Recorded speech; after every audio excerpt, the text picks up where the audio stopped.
እመቤታችን እንደው ኢትዮጵያ መቼ ነው የምትገለጭው ላለ ሐሳብ ነው። ግብጽ ብዙ ጊዜ ትገለጥላቸዋለች። እኔ አንድ 3 ሄጃለሁ እዛ ለአገልግሎት።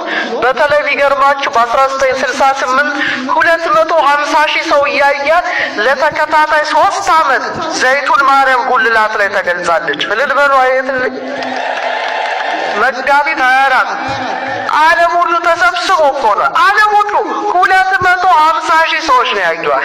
እኛ ጋር ፐብሊክ አፒራንስ በጉባኤ መካከል አትታወቅም።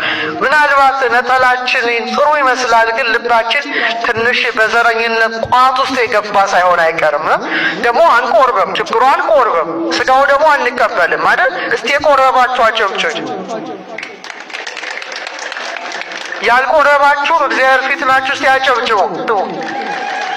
አሁን እልል ያሰኛል፣ አለመቆረብ እልል ያሰኛል፣ ያስለቅሳል እንጂ አሁን አልቆረቡም ብለው እልል ይላሉ። እናቴ እስከ መቼ ነው አንቆርበው? እነሱ ያስቀደሰ ሁሉ ይቆርባል። ቅዳሴ ላይ ሰምታችኋል። ዘይተ መጥቶም ቁርባን ይሰደድም ቤተ ክርስቲያን። ያልቆረበ ከቤተ ክርስቲያን ይለይ ይላል። ለምን አንቆርብም? ለምን ከክርስቶስ ጋር አንዋሃድም?